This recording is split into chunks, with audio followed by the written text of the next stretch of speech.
할렐루야. 오늘도 하나님의 은혜를 사모하며 주의 전에 나와 예배하는 성도들에게 오늘도 예배를 통하여서 귀한 말씀을 통하여서 우리 삶 가운데 풍성한 하나님의 은혜가 우리 삶의 지경 가운데 넘치실 수 있기를 우리 주님의 이름으로 축복합니다. 여러분이 많은 설교를 들으셔서 아시겠지만 설교 중에서 아멘이 잘 나오는 설교가 있고 또 아멘이 잘 안 되는 설교들도 있지요. 어떤 설교는 아멘이 하고 싶지 않아도 아멘이 잘 나오는 설교가 있습니다. 물론 그렇죠.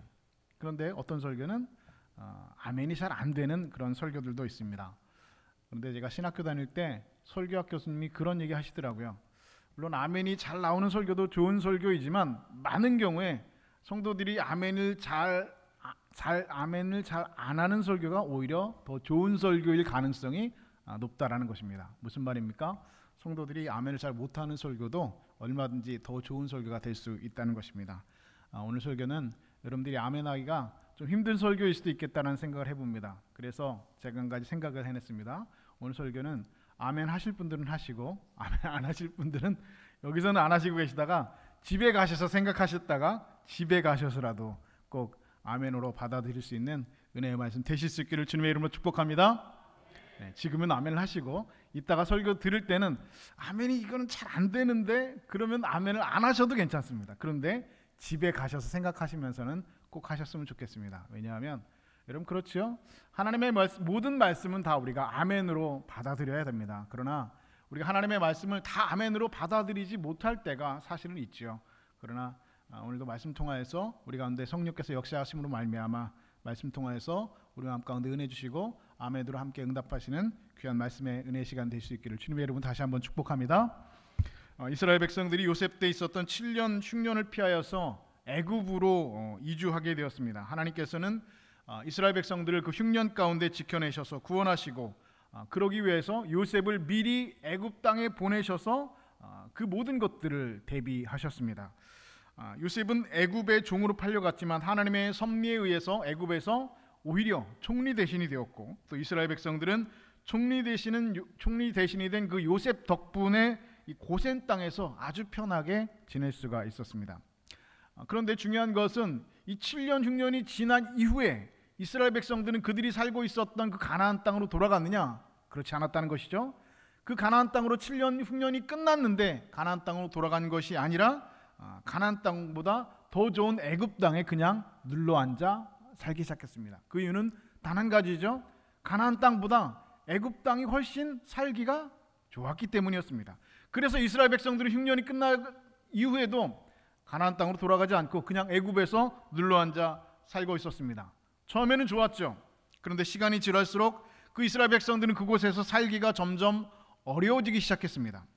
이유는 무엇이냐면 이스라엘 백성들이 애굽 땅에서 번성하는 것을 위기로 생각했던 애굽 왕 바로에 의해서 저들은 결국 애굽 땅에서 무엇이 되었냐? 종의 신세가 되고 말았습니다. 뿐만 아니라 나중에는 어떤 신세까지 떨어지게 되었느냐? 이 바로가 명령을 했죠. 이스라엘 백성들이 아들을 낳으면 다 나일강에 던져서 죽이라라고 하는 명령을 하게 되었다는 것입니다. 이와 같은 역사를 통해서 우리가 배울 수 있는 한 가지 신앙적인 교훈이 있습니다. 그것은 무엇이냐? 하나님보다 세상을 더 사랑하면 세상의 종이 된다는 것입니다. 결국은 죽고 망하게 된다는 것이죠. 하나님보다 돈을 더 사랑하면 돈의 종이 된다는 것입니다. 그리고 하나님보다 사람을 더 신뢰하고 사람을 더 의지하고 사람을 더 사랑하게 되면 그는 결국 사람의 종이 될 수밖에 없다는 것입니다. 죽고 망하게 되니까 이스라엘 백성들이 그때서야 하나님을 찾았다고 성경은 기록하고 있습니다. 구체적으로 이스라엘 백성들은 그때 하나님 앞에 부르짖었다고 성경은 기록하고 있습니다. 여러분 이스라엘 백성들이 죽고 망하게 되어서 하나님을 찾기까지의 시간이 여러분 몇 년이 걸린지 아십니까? 이스라엘 백성들이 요셉의 그 덕분으로 인해서 고센 땅에 정착하고 나서 그리고 나서 이스라엘 백성들이 죽고 망하게 되어서 하나님을 찾기까지의 시간은 여러분 무려 400년의 시간이 걸렸습니다. 그 400년의 시간 동안 이스라엘 백성들은 하나님을 찾지 않았다는 것이죠. 그런데 죽고 망하게 되니까 그제서야 하나님의 이름을 부르고 하나님을 부르짖어서 찾게 되었습니다. 그래서 우리가 보는 성경책 창세기 50장은 요셉의 죽음으로 끝나고 있지만 그 그 바로 다음 장인 출애굽기 1장에서 모세가 등장하기까지의 시간이 바로 창세기 50장과 출애굽기 1장의 간격입니다. 출애굽기 50장과 창세기 1장은 성경책으로 한 장 차이밖에 나지 않지만 그 사이에는 이스라엘 백성들이 하나님을 잊고 살았던 그 400년의 시간이 그 안에 응축되어져 있다는 것입니다. 그 400년의 시간은 어떤 시간입니까? 이스라엘이 하나님을 잊고 살았던 시간입니다. 이스라엘이 가나안보다 애굽을 더 사랑해서 하나님을 버리고 산 시간, 그 시간이 출애굽기 50장에서 창세기 50장에서 출애굽기 1장의 시간, 그 400년의 시간을 말하고 있는 것이죠. 400년 만에 하나님 찾았습니다. 죽고 망하게 되니까 이제 아들을 낳아서 가나안 땅에 버려야 되는 운명 가운데 있으니까 종이 되어서 그 땅에서 더 이상 살기 없게 되니까 그때서야 하나님을 찾게 되었는데 400년 만에 하나님을 찾는데 하나님께서는 이스라엘 백성들의 그 찾을 때에 하나님께서는 찾자마자 그들에게 응답해 주셨습니다. 그리고 저들을 구원하셨습니다. 하나님께서는 그 백성들을 구원하시기 위해서 한 사람을 보내셨죠. 그가 누구입니까? 바로 모세라고 하는 사람입니다. 하나님께서는 결국 모세를 통하여서 출애굽을 감행하셨습니다. 그리고 가나안을 향한 열정을 다시 시작했습니다. 자, 여러분 보십시오. 원래 이스라엘 백성들이 살던 곳은 어디입니까? 가나안이었습니다. 그런데 그 가나안을 떠나서 애굽 땅에 들어가 있는데 애굽 땅이 살기 좋으니까 그 땅에서 400년 동안 살았습니다. 처음에는 그 땅이 살기 좋아서 살았는데 나중에는 종이 되었고 아들을 죽일 수밖에 운명밖에 없었습니다. 그리고 나서 이제는 이스라엘 백성들이 출애굽하였습니다. 모세를 인하여서 출애굽하여서 그들이 다시 돌아가고자 하는 목적지는 어디입니까? 400년 전 그들이 조상이 살고 있었던 땅, 가나안 땅으로 돌아가는 겁니다. 그들의 목적지는 분명히 하나님께서 약속하신 그 조상들에게 약속하신 땅, 젖과 꿀이 흐르는 땅, 바로 가나안 땅이었습니다. 그런데 출애굽은 했지만 이스라엘 백성들은 곧장 가나안에 들어가지 못했습니다. 이스라엘 백성들을 가로막고 있는 것이 있었죠. 그것은 바로 홍해라고 하는 엄청난 가로막이었습니다. 뒤에서는 애굽의 군대가 말을 타고 쫓아오고 있었고 앞에는 홍해가 가로막혀 있습니다. 그런데 하나님께서는 그 홍해를 갈라주셨습니다. 그리고 이스라엘 백성들을 마른 땅과 같이 건너게 하셨다라고 성경은 기록하고 있습니다. 그래서 이스라엘 백성들은 하나님께서 갈라주신 그 홍해를 눈으로 확인하면서 건넜습니다. 그리고 그들이 건넌 이후에 그 홍해가 다시 닫히고 그들을 뒤쫓아오던 애굽의 군대가 그 홍해에 수장되는 것을 눈으로 목도했다고 성경은 분명히 기록하고 있습니다. 이스라엘 백성들은 분명히 하나님께서 갈라주신 홍해를 믿음으로 마른 땅을 건넜습니다. 그리고 그 하나님을 찬양했습니다. 여러분, 그 홍해의 사건은 엄청난 사건입니다. 그리고 이스라엘 백성들에게는 매우 귀한 시청각 교육이 되었죠. 하나님이 얼마나 위대하신 분인지, 하나님께서 이스라엘 백성들을 얼마나 사랑하시는지 보여주시는 그 사건이 바로 홍해의 사건입니다. 그와 같은 일을 통하여서 하나님은 이스라엘이 자신을 향한 믿음을 갖기를 원하셨습니다. 내가 이제 이스라엘 백성들에게 이와 같이 큰 기적을 일으키서 홍해까지 갈라주는 기적을 베풀었으니 이젠 이스라엘 백성들이 나 여호와 하나님을 믿기를 원하셨습니다.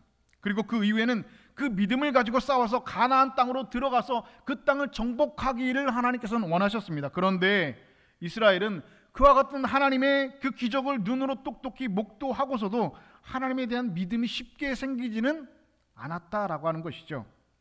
조금만 어려운 일이 있으면 저들은 불평했고 절망했으며 하나님을 원망했습니다. 이스라엘 백성들이 홍해를 건넌 후에 찬송이 원망으로 바뀌는 데는 불과 3일밖에 걸리지 않았다고 성경은 기록하고 있습니다. 그들이 술광야에서 마라의 쓴물을 만나고 나서 그들은 곧장 하나님을 원망하고 불평했던 백성들이었습니다. 하나님은 그들이 이스라엘 백성들이 나를 향한 그 믿음을 가지고 가나안을 향한 가나안을 향해서 나가길 원하셨지만 이스라엘 백성들의 믿음은 그렇게 하루아침에 생겨나지 않았습니다. 하나님은 이스라엘 백성들이 하나님을 향한 그런 믿음이 확실하게 생기기 전까지는 가나안 땅에 들어가기 못하게 하셨습니다. 그래서 이스라엘 백성들의 그 믿음을 위하여서 그 광야에서 무려 40년 동안을 이스라엘 백성들이 믿음의 훈련을 하셨습니다. 그 내용들을 우리는 다 알고 있죠.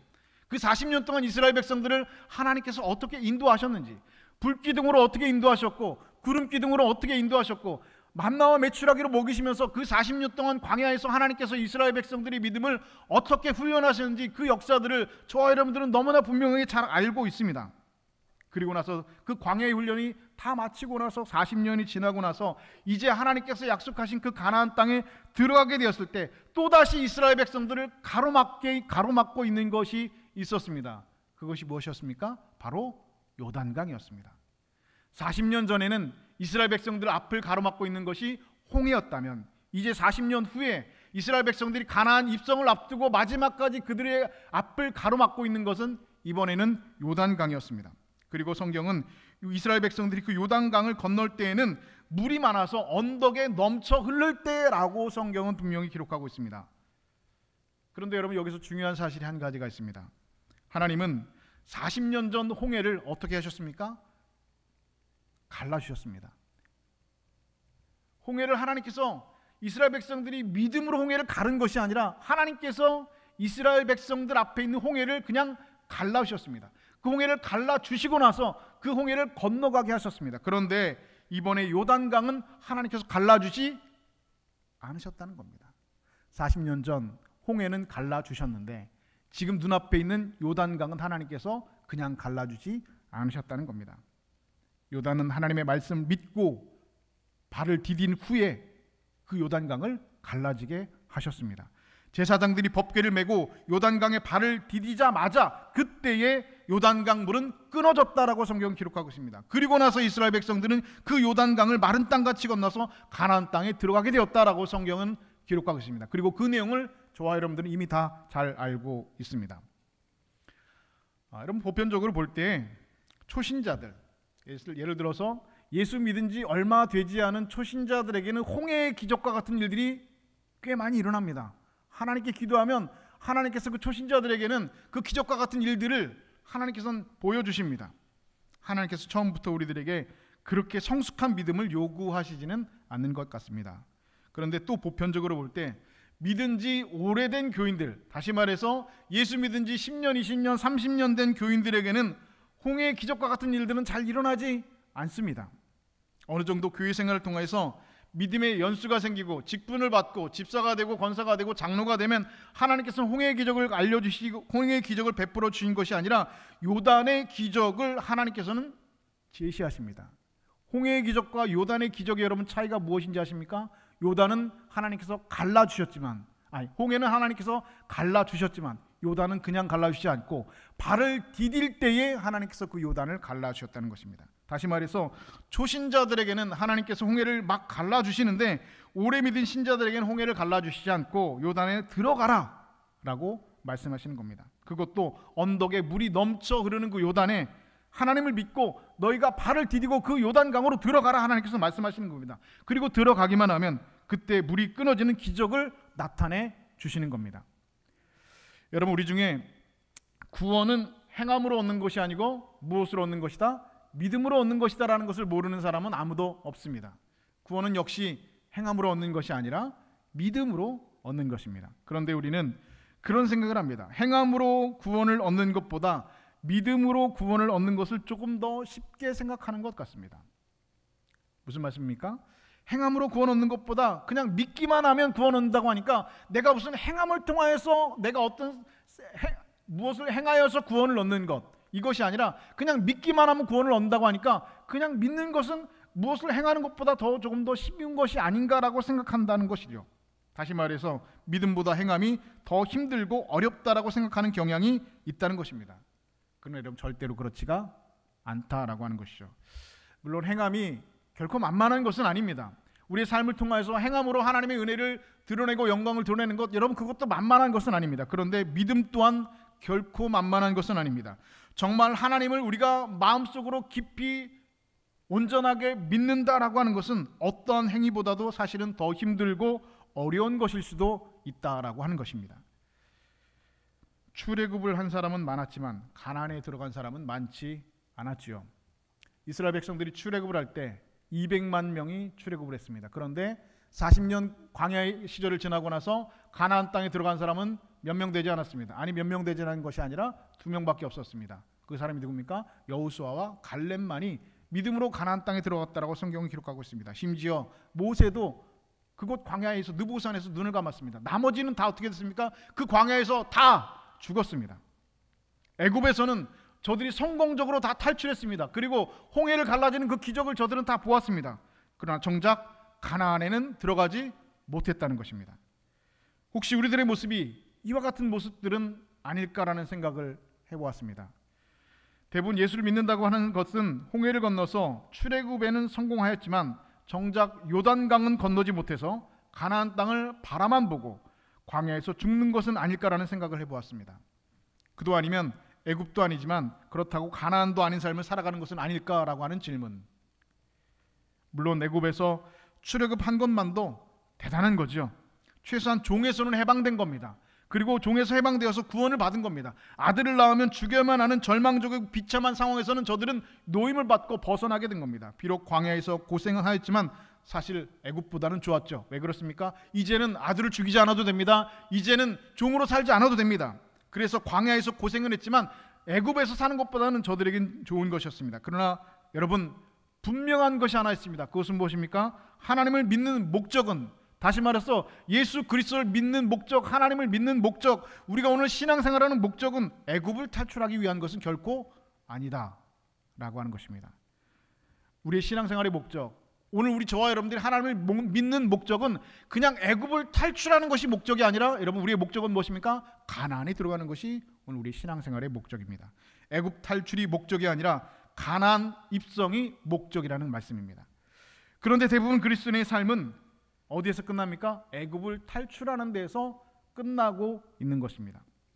갈라진 홍해는 그냥 건넜지만 언덕에 물이 넘치는 요단강에는 발에 믿음으로 그 발을 담그지 못한다는 것입니다. 하나님께서는 너희가 나를 믿고 그 요단강에 발을 디디기만 하면, 들어가면 내가 멈추게 해줄 것이다 말씀하시는데 언덕에 넘쳐 흐르는 요단강에 발을 디디지 못하고 있다는 것이죠.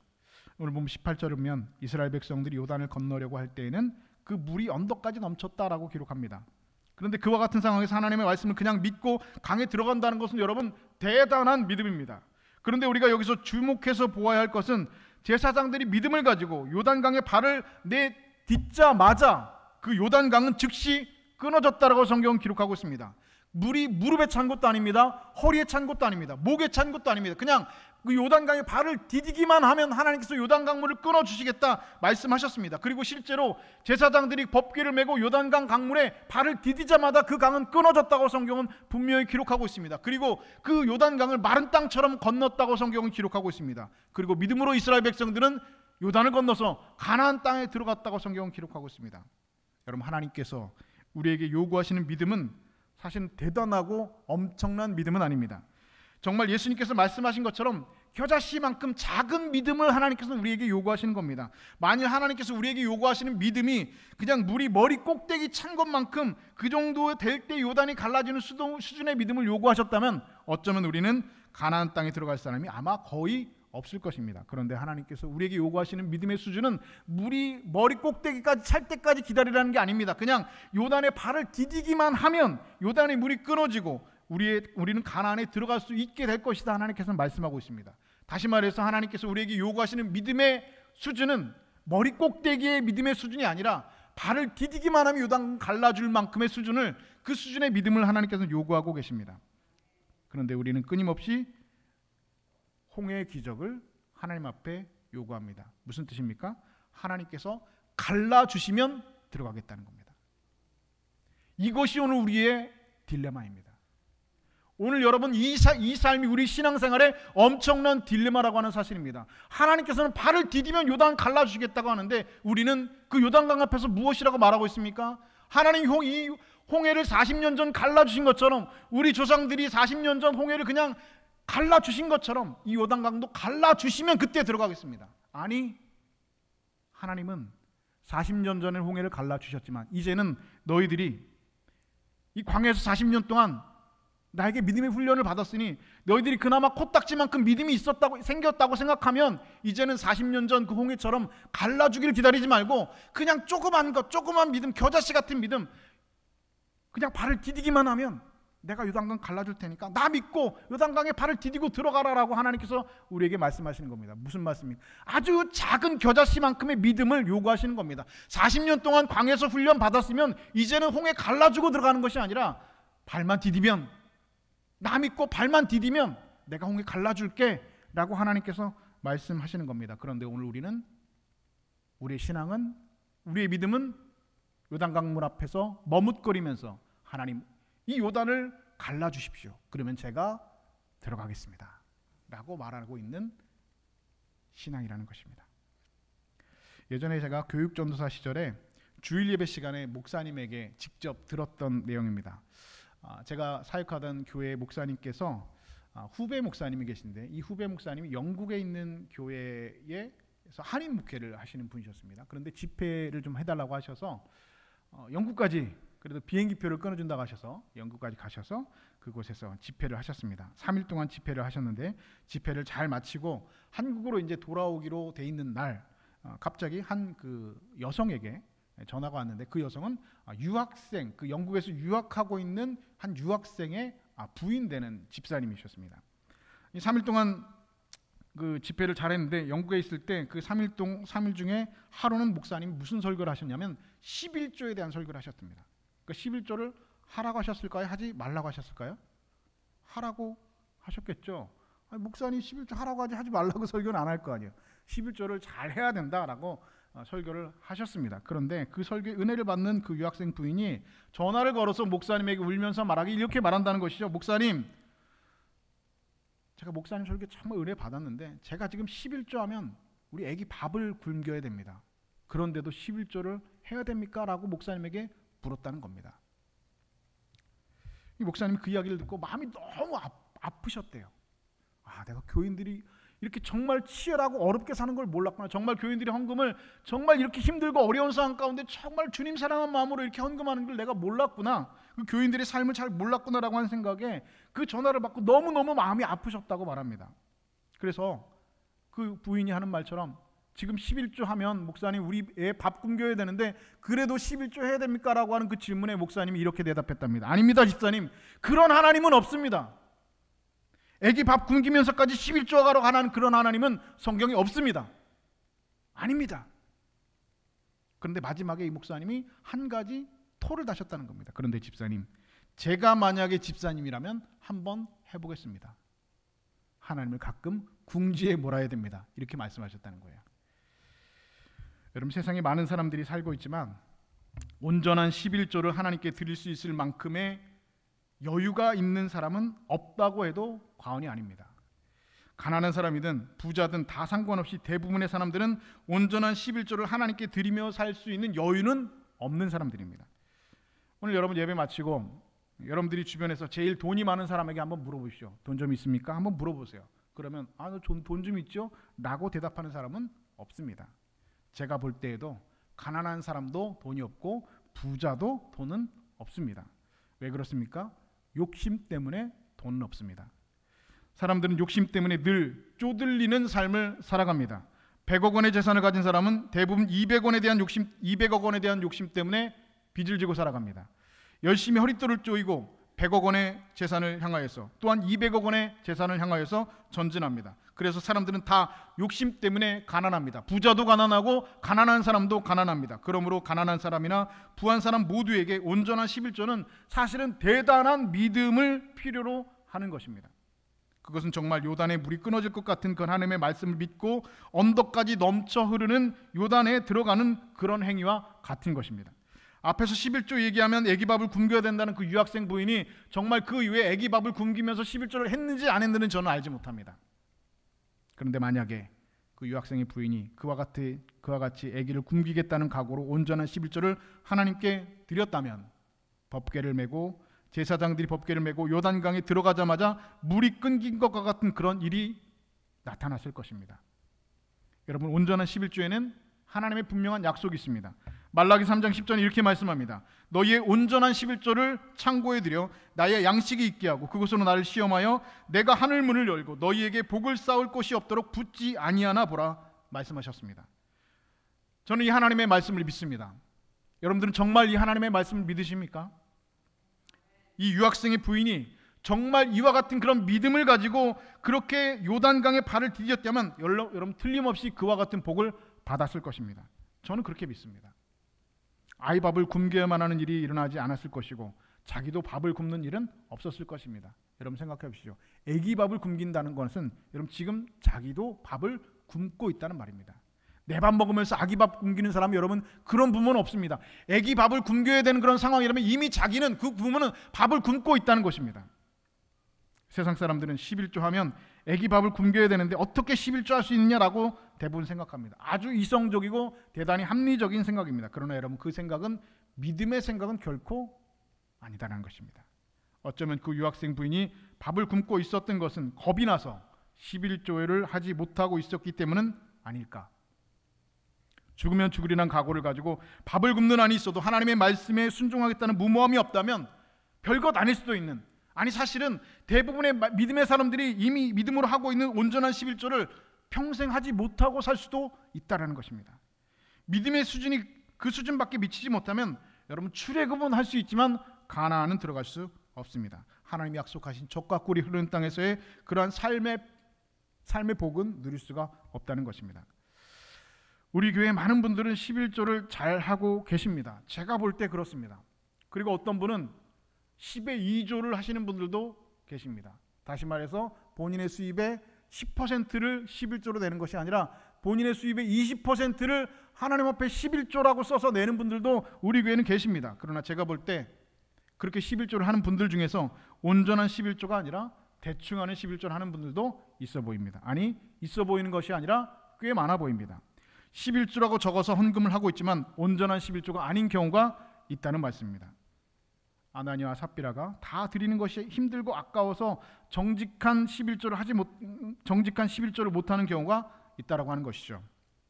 하나님께서 말씀하시고 요구하시는 온전한 11조가 아닌 경우가 꽤 많아 보입니다. 저는 그러한 11조는 구약시대에 드린 재물 중 흠 있는 재물이라고 하는 생각으로 여겨집니다. 가지고 있는 양 중에서 가장 실하고 좋은 것을 하나님께 드려야 되는데 상품 가치가 떨어지는 눈 멀고 다리 저는 그런 양과 재물들을 드리는 경우와 다르지 않다라고 저는 생각합니다. 여러분 하나님은 그것을 온전한 11조라고 생각하지 않기 때문에 하나님이 스스로 온전한 11조에 약속하신 하늘 문을 열고 복이 쌓을도록 없도록 부어주시는 복을 내려주시지 않는 것은 아닐까라고 여러분 얼마든지 우리는 생각해 볼 수 있습니다. 저는 우리 교회 부임에서 한 번도 헌금을 강요하는 설교를 한 적이 없습니다. 더구나 11조에 관한 설교를 한 적도 단 한 번도 없습니다. 제가 이런 설교를 하면 어떤 분들은 속으로 그런 생각하실 수 있을지도 모르겠습니다. 장로님들이 목사님한테 교회 재정 어려우니까 목사님 우리 헌금 설교 한번 해주세요 라고 부탁했다고 생각하실 수 있는 분들도 계실지 모르겠습니다. 그러나 우리 교회 장로님들 중에 저에게 그와 비슷한 이야기를 한 적도 없습니다. 우리 장로님들은 저에게 그런 얘기를 요구하신 적도 없고 부탁하신 적도 없습니다.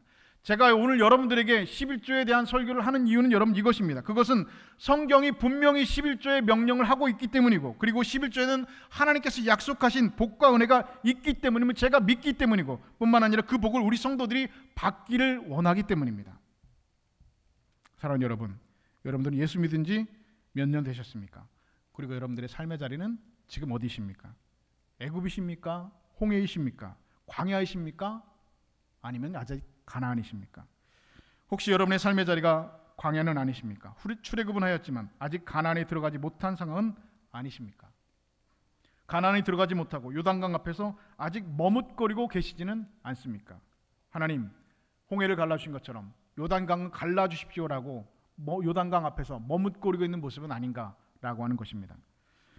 아마도 여러분들이 예수 믿은 지 오래되신 분들은 홍해의 기적은 아마 일어나지 않을 겁니다. 홍해는 여러분 출애굽용이지 가나안용은 아니라는 것이죠. 가나안에 들어가려면 홍해를 건너는 것이 아니라 반드시 요단을 건너야 됩니다. 홍해를 건넌 지 40년 됐는데도 아직도 하나님 요단강 갈라주시면 들어가겠다고 요단강 앞에서 머뭇거리고 있는 여러분은 혹 아니십니까? 믿음으로 사물을 보지 못하고 세상적인 상식과 이성만으로 사물을 보고 판단함으로 오늘 가나안에 들어가지 못하는 그 믿음의 수준을 가지고 신앙생활하는 분들이 얼마나 많이 있는지 모릅니다. 요단은 여러분 결코 큰 강이 아닙니다. 실제로 여러분 요단은 여러분 작은 시내에 불과할 정도입니다. 보통 때는 쉽게 건널 수 있습니다. 그런데 요단강에 물이 넘쳐 흐르는 그 추수 때에는 요단강에 여러분 들어간다는 것은 발을 디딘다는 것은 죽음을 의미하는 것입니다. 목숨을 거는 것입니다. 걸어서는 절대로 걸어갈 수 없는 것입니다. 그런데 하나님께서 나를 믿고 발을 디디고 들어가라 하시면 여러분 들어가면 되는 겁니다. 남들은 들어가면 죽는다라고 말하지만 죽지 않습니다. 가나안 땅을 밟게 될 것입니다. 들어가면 하나님께서 그 발을 디딜 때에 무릎도 아니고 허리도 아니고 목도 아니고 머리도 아니고 발만 디디면, 나를 믿고 요단강에 들어가면 하나님께서 요단강을 끊어주신다 우리에게 말씀하고 약속하고 있습니다. 여러분, 믿음으로 생각하고 믿음으로 행동하실 수 있는 여러분 되실 수 있기를 주님의 이름으로 축복합니다. 여러분의 경험으로, 여러분의 상식으로 구원받을 수 없습니다. 구원은 여러분 어떻게 해야 구원받습니까? 하나님을 믿어야 구원받습니다. 내 상식과 내 경험으로 여러분 구원받을 수 없습니다. 그러나 여러분, 내 상식과 상식과 경험으로 구원받을 수 있다라고 하는 교만한 생각 얼마든지 우리 가운데 있습니다. 여러분, 구원은 하나님 믿어야 가는 겁니다. 하나님 믿어야 구원받을 수 있는 것입니다. 그런데 하나님은 지금 나를 믿고 요단강으로 들어가라 말씀하십니다. 남들은 들어가면 죽는다 말하고 있지만, 세상 사람들은 들어가면 다 죽는다 말하지만 들어가면 죽지 않습니다. 하나님 믿고 발을 디디기만 하면 무릎도 허리도 목도 아니고 발을 디디기만 한 요단강물은 멈추게 되어 있는 줄로 믿습니다. 사랑하는 여러분, 믿음으로 요단을 건너십시오. 평생을 광야에서 살다가 광야에서 죽은 사람들처럼 그렇게 신앙생활하지 말고, 그렇게 사시지 마시고 믿음으로 언덕이 물이 넘쳐오는 그 요단강을 건너 가나안에 들어가 이스라엘 백성들과 같이 믿음으로 요단을 건너 가나안에 들어간 적과 꿀이 흐르는 복된 삶을 누리는 믿음의 우리 통영중교회 모든 성도들 다 되실 수 있기를 우리 주님의 이름으로 간절히 축원드립니다.